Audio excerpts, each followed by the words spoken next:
Hello दोस्तों। आज हम लोग पढ़ेंगे जीवों में विविधता, क्लास 9th का चैप्टर है। पार्ट 2 पढ़ेंगे। पार्ट 1 हमने डाल डाल दी है वीडियो। अगर वो नहीं दिखे हैं तो प्लीज़ उनको पहले जाके देखिए, तब आपको ये समझ में आएगा। आज हम लोग पार्ट 2 पढ़ रहे हैं। इससे पहले हम आपको पढ़ा चुके हैं मोनेरा और प्रोटिस्टा। आज तीसरा हम लोग पढ़ेंगे फंजाई के बारे में। तो चलिए शुरू करते हैं। फंजाई फंजाई को ही हिंदी में कवक बोलते हैं। फंजाई को ही हिंदी में क्या बोलते हैं? कवक बोलते हैं। अब देखिए फंजाई, इसके अंतर्गत कैसे कैसे जीवों को रखा गया अब हम समझते हैं। फंजाई के अंतर्गत देखिए क्या लिखा हुआ है। इस जगत के अंतर्गत वैसे बहुकोशिकीय बहुकोशिकीय यूकेरियोटिक जीवों को शामिल किया गया। मतलब कहने का मतलब ये हुआ कि फंजाई के अंतर्गत जो है बहुकोशिकीय यूकेरियोटिक जीवों को शामिल किया गया है। जो पौधे तो है लेकिन उनमें प्रकाश संश्लेषण क्रिया नहीं होती है। माने पौधे तो है लेकिन उनमें प्रकाश संश्लेषण क्रिया नहीं होती है। और जब प्रकाश संश्लेषण क्रिया नहीं होगी तो ये तो स्वपोषी नहीं होगा, तो क्या होगा? परपोषी होगा। और परपोषी भी 3 तरह के होते हैं, मृतजीवी, परजीवी और प्राणी संपोषी। तो ये जो फंजाई देख रहे हैं ना, ये मृतजीवी होते हैं। तो हम लिखो क्या है, यह पोषण के दृष्टिकोण से क्या होते हैं? मृतजीवी होते हैं। इनमें फंजाई में जो है ना कोशिका भित्ति होते हैं, कोशिका भित्ति उपस्थित होते हैं। और इनकी जो कोशिकाएं भित्ति होती है ना, वो काइटिन की बनी होती है। हमने नहीं लिखा है, फिर भी आप इतना देख लीजिए। फंजाई पढ़ रहे हैं, फंजाई हम लोग। फंजाई इस जगत के अंतर्गत वैसे बहुकोशिकीय यूकेरियोटिक जीवों को शामिल किया गया है जो पौधे तो हैं लेकिन उनमें प्रकाश संश्लेषण क्रिया नहीं होती है। यह पोषण के दृष्टिकोण से क्या होते हैं? मृतजीवी होते हैं। इनमें क्या पाई जाती है? कोशिका भित्ति होती है। अब एग्जाम्पल देखिए, ये दोनों एग्जाम्पल बहुत ही इंपॉर्टेंट है। मशरूम, जिसको हिंदी में हम लोग क्या बोलते हैं? गोबर छत्ता। मशरूम या गोबर छत्ता, इसको किसके अंतर्गत रखेंगे? फंजाई अर्थात कवक के अंतर्गत रखेंगे। और दूसरा एग्जाम्पल क्या है? ईस्ट, हिंदी में क्या बोलते हैं हम लोग? खमीर। इसको भी किसके अंतर्गत रखा गया है? फंजाई। और तीसरा एग्जाम्पल क्या है? पेनिसिलिन। इसको भी हम लोग किसके अंतर्गत रखेंगे? फंजाई के अंतर्गत। तो फंजाई के समझ गए हम। अब हम समझते हैं, मोनेरा पढ़ लिए, प्रोटिस्टा पढ़ लिए, फंजाई पढ़ लिए। अब हम लोग चौथा पढ़ेंगे पादप जगत। पादप जगत को हिंदी में क्या बोलते हैं? इंग्लिश में क्या बोलते हैं? प्लांटी। सॉरी, पादप जगत को इंग्लिश में क्या बोलते हैं? प्लांटी। अब समझते हैं पादप जगत को कैसे पढ़ेंगे। तो पादप जगत को सबसे पहले 2 भागों में बांटेंगे। और समस्त माने, और ये जो पादप जगत को 2 भागों में बांटने का काम जो किया है वो सबसे पहले आइकलर नामक वैज्ञानिक ने किया था। किसने किया था? आइकलर। तो पादप जगत पढ़ रहे हैं हम लोग। आइकलर नामक वैज्ञानिक ने समस्त पादप जगत को, पादप जगत माने पेड़ पौधे वाला जगत, समस्त पादप जगत को दो भागों में बांटा। एक का नाम है क्रिप्टोगेम्स, एक का नाम है फेनरोगेम्स। जगह नहीं था इसलिए नहीं लिखे, अब इसको मिटा के हम दोबारा लिख रहे हैं। अब हम लोग शुरू करते हैं पादप जगत, अगला पृष्ठ पर। तो अब हम पादप जगत पढ़ेंगे। पादप जगत को इंग्लिश में क्या बोलते हैं? प्लांटी। तो अभी जस्ट थोड़ी देर पहले पढ़ाए थे कि पादप जगत को 2 भागों में बांटेंगे। और ये किसने बांटा था? आइकलर नामक वैज्ञानिक ने।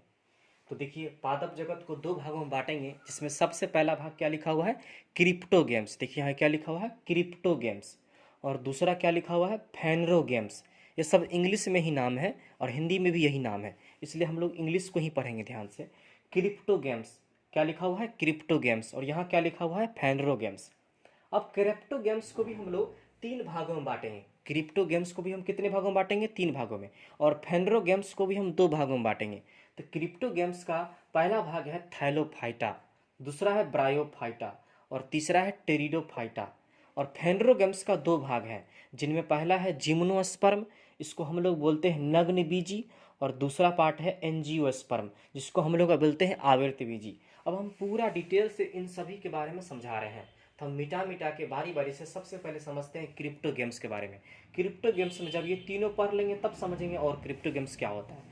उसको फेनरो गेम्स में दोनों के बारे में पढ़ रहे हैं। तो हम इसको मिटा के हम शुरू करते हैं क्रिप्टो गेम्स को। तो चलिए हम सबसे पहले शुरू करते हैं क्रिप्टो गेम्स। तो अभी चार्ट समझ गए होंगे कि पादप जगत को 2 भागों में बांटा गया है, एक क्रिप्टो गेम्स और दूसरा फेनरो गेम्स। क्रिप्टो गेम्स को 3 भागों में बांटा गया है, थैलोफाइटा, ब्रायोफाइटा और क्या चीज़? टेरिडोफाइटा। फिर फेनरो गेम्स को कितने भागों में बांटेंगे? 2 भागों में, जिम्नोस्पर्म और एंजियोस्पर्म, जिसमें सबसे पहला पढ़ रहा है क्रिप्टो गेम्स। क्रिप्टो गेम्स क्या होता है समझिए ध्यान से। क्रिप्टो गेम्स इसके अंतर्गत वैसे पौधों को रखा गया है जिनमें बीज नहीं होते हैं। मतलब ये कहने का मतलब ये हुआ कि इनमें वैसे पौधों को रखा गया जिनमें बीज नहीं होते हैं। साथ ही साथ इसमें वास्तविक जड़ तना एवं पत्ती भी नहीं होते हैं। ऐसे ऐसे पौधों को किस में रखेंगे हम? क्रिप्टोगेम्स में। एक बार फिर समझिए, क्रिप्टोगेम्स के अंतर्गत वैसे पौधों को रखा गया है जिनमें बीज भी नहीं होते। कहने का मतलब बीज के साथ साथ उसमें वास्तविक जड़ भी नहीं होते, तना भी नहीं होते और पत्ती भी नहीं होते। अब समझते हैं क्रिप्टो गेम्स को कितने भागों में बांटे हैं? 3 भागों में बांटे हैं। क्रिप्टो गेम्स के फिर कितने भागों में बांटेंगे? 3 भागों में, जिसमें सबसे पहला क्या है? थैलोफाइटा, दूसरा क्या है? ब्रायोफाइटा, और तीसरा क्या है? टेरिडोफाइटा। अगर आप बार बार बोलेंगे तो याद हो जाएगा। थैलोफाइटा सबसे पहले पढ़ते हैं। थैलोफाइटा, थैलोफाइटा का थैलोफाइटा नाम क्यों पड़ा? क्योंकि इसके अंतर्गत जो आने वाले जीव है ना, वो थैला की तरह रहते हैं, थैलस की तरह रहते हैं, इसलिए इन्हें थैलोफाइटा कहते हैं। साथ ही साथ थैलोफाइटा के अंतर्गत वैसे पौधों को शामिल किया गया है जिनमें वास्तविक जड़, तना एवं पत्ती भी नहीं होते हैं। देखिए लिखा हुआ है थैलोफाइटा। इसके अंतर्गत आने वाले पौधे शारीरिक संरचना जैसे जड़, तना एवं पत्तियों में विभाजित नहीं होते हैं। माने वास्तविक जड़ और तना, पत्ती ये सब में विभाजित नहीं होते हैं, तथा ये एक थैलस के रूप में रहते हैं। पहले ही बता दिए कि थैलोफाइटा किस रूप में रहते हैं? थैला के रूप में रहते हैं, थैलस के रूप में रहते हैं, इसीलिए इन्हें क्या कहा जाता है? थैलोफाइटा कहा जाता है। कुछ और बातें समझते हैं थैलोफाइटा में। थैलोफाइटा के अंतर्गत जो पौधे आते हैं उनमें संवहनीय तंत्र नहीं होते हैं। थैलोफाइटा के अंतर्गत जो पौधे आते हैं उनमें कौन तंत्र नहीं होते हैं? संवहनीय तंत्र। अब ये संवहनीय तंत्र क्या होता है? तो आप सुने होंगे जाइलम और फ्लोएम। जाइलम जल को लेके जाता है, कहाँ से? जड़ से। फ्लोएम भोजन को फैलाता है, पत्तियों में जो भोजन बनता है उस भोजन को फैलाने का काम कौन करता है? फ्लोएम करता है। और जल को पहुंचाने का काम कौन करता है? जाइलम। तो जाइलम और फ्लोएम को कैसा तंत्र कहते हैं? संवहनीय तंत्र। थैलोफाइटा के अंतर्गत जो पौधे आते हैं उनमें संवहनीय तंत्र अर्थात जाइलम और फ्लोएम भी नहीं पाए जाते हैं। जैसे थैलोफाइटा का एग्जाम्पल अगर आप पूछे तो 2 महत्वपूर्ण एग्जाम्पल है, जिनमें पहला क्या लिखा हुआ है? शैवाल, दूसरा क्या लिखा हुआ है? कवक। शैवाल को इंग्लिश में हम क्या बोलते हैं? एल्गी। क्या बोलते हैं? एल्गी। तो शैवाल और कवक को हम लोग किस फाइटा के अंतर्गत रखते हैं? थैलोफाइटा के अंतर्गत रहते हैं।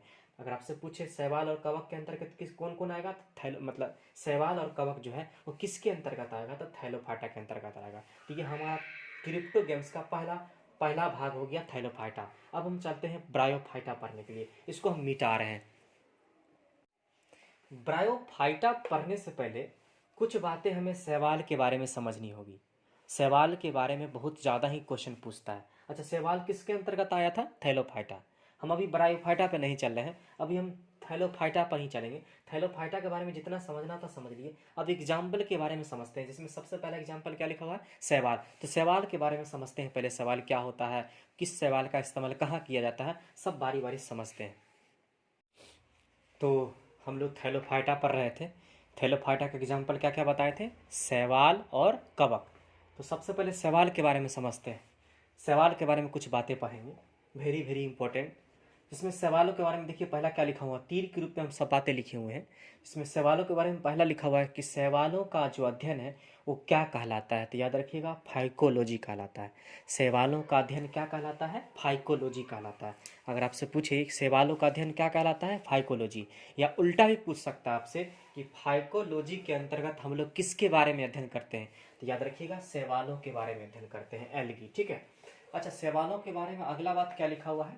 यह मुख्यतः किस रंग के होते हैं? हरे रंग के होते हैं। ज़्यादातर हरे रंग के होते हैं, लेकिन कुछ जो है वो भूरे एवं लाल रंग के भी होते हैं, लेकिन ज़्यादातर जो है हरे रंग के ही होते हैं। तो शैवाल ज़्यादातर किस रंग के होते हैं? हरे रंग के होते हैं। और कुछ भूरे एवं लाल रंग के होते हैं। जैसे देखे होंगे ना अपने घरों में चापाकल के पास जो ना कजरी लगा होता है ना हरे रंग का, वो क्या होता है? शैवाल ही तो है।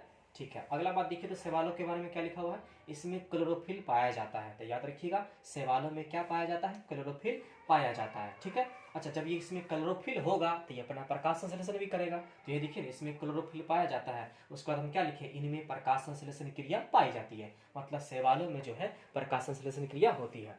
और जब इसमें प्रकाश संश्लेषण होगा तो ये पक्का स्वपोषी होगा। तो वही लिख दिए, ये क्या होते हैं? स्वपोषी होते हैं। ठीक है। अब देखिए ये शैवाल कहाँ कहाँ निवास कर सकते हैं? दोनों जगह। मृदु जल मतलब मीठे जल में भी निवास करते हैं, खारा जल मतलब समुद्री जल में भी, दोनों जगह निवास कर सकते हैं। मतलब कहने का मतलब ये हुआ शैवाल जो है दोनों जगह निवास कर सकता है। मृदु जल में भी निवास कर सकता है और खारा जल दोनों में निवास कर सकता है। उसके बाद देखिए शैवालों में प्रजनन किस किस क्रिया के द्वारा होता है? एक प्रक्रिया होती है विखंडन, जिसमें एक जो है खुद ब खुद खंडित होकर दो का निर्माण करते हैं, उन्हें हम विखंडन कहते हैं। बीजाणु जनन, जो अपने चारों तरफ जो है बीजाणुधानी का निर्माण करके एक बहुत सारा अंदर में बीजाणु भरे होते हैं, और जब फट जाते हैं तो वो निकलते हैं, तो उन्हीं को हम लोग बीजाणु जनन कहते हैं।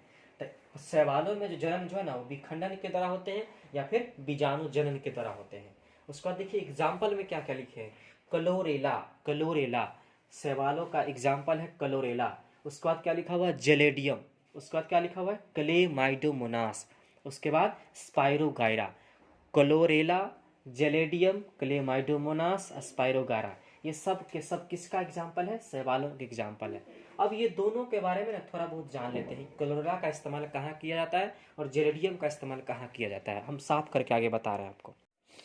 तो शैवालों के बारे में एग्जाम्पल बताए कि क्लोरेला हो गया, जेलेडियम हो गया ना, ये सब शैवालों का एग्जाम्पल है। उसमें से कुछ शैवालों के बारे में पढ़ेंगे, जिनमें पहला सवाल क्या लिखा थे, क्लोरेला। क्लोरेला यहाँ देखिएगा, क्लोरेला लिखा हुआ है, क्लोरेला। जानते हैं क्लोरेला नामक शैवाल जो है ना, इसमें बहुत ही अधिक मात्रा में क्या पाया जाता है, प्रोटीन पाया जाता है, प्रोटीन। क्लोरेला नामक शैवाल में बहुत ही अधिक मात्रा में क्या पाया जाता है, प्रोटीन। इसलिए इसका इस्तेमाल जो है ना, अंतरिक्ष यात्री अंतरिक्ष में खाने के रूप में, भोजन के रूप में करता है।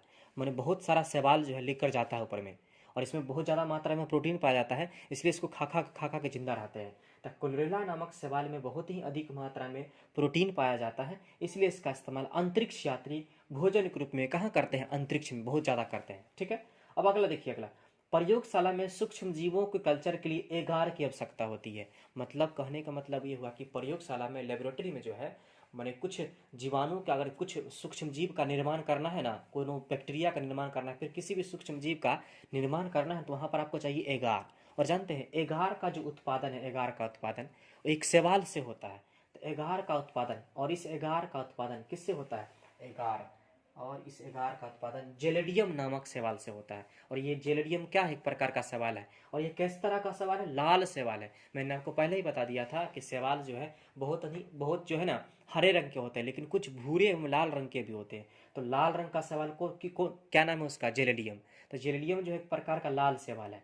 ठीक है, तो इस जेलेडियम नामक लाल शैवाल का इस्तेमाल किसके उत्पादन में किया जाता है, एगार के उत्पादन में, एगार। और एगार का इस्तेमाल कहाँ किया जाता है, सूक्ष्म जीवों के कल्चर के लिए, माने प्रयोगशाला में। तो प्रयोगशाला में सूक्ष्म जीवों के कल्चर के लिए एगार की आवश्यकता होती है, और इस एगार का उत्पादन किस नामक शैवाल से होता है, जेलेडियम नामक शैवाल से। और जेलेडियम नामक शैवाल किस तरह का शैवाल है, लाल शैवाल। अब कभी कभी पूछता है लाइकेन, लाइकेन के बारे में समझाइए, लाइकेन क्या होता है। तो लाइकेन जो है ना, दो चीज से मिलकर बना होता है, शैवाल से और कवक से।